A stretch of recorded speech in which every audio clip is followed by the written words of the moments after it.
وقت بدل جاتا ہے لیکن انسان کی فطرت نہیں بدلتی۔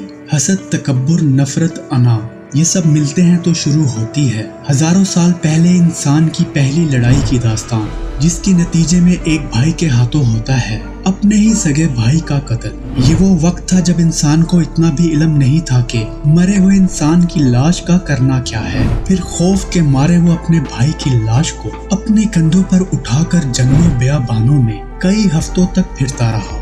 کہتے ہیں چھوٹا بھائی بڑے بھائی سے زیادہ طاقتور، زور آور اور توانا تھا۔ چاہتا تو ایک ہی وار میں اپنے بڑے بھائی کو زیر کر دیتا، لیکن رضائے الہی کی خاطر اس نے اپنے بڑے بھائی سے کہا، اگر تو مجھے مار بھی ڈالے گا تب بھی میں تجھ پر ہاتھ نہیں اٹھاؤں گا، کیونکہ تو رشتے میں میرا بڑا بھائی ہے۔ بڑا بھائی جو کہ حسد، انا اور نفرت کی آگ میں جل رہا تھا، باز نہ آیا۔ اللہ تعالیٰ کی خوشنودی کے لیے چھوٹے بھائی نے اپنی جان دے دی۔ ایک اللہ کا ہو کر مظلوم بنا اور مار ڈالا گیا اور اپنا ٹھکانہ جنت میں بنا لیا، اور دوسرے نے اسے ظلم و زیادتی کے ساتھ بے وجہ قتل کیا اور دونوں جہانوں میں برباد ہوا۔ قصہ حضرت آدم علیہ السلام کے دونوں بیٹوں کی لڑائی کا، جس کا ذکر قرآن کی سورہ المائدہ میں ہے۔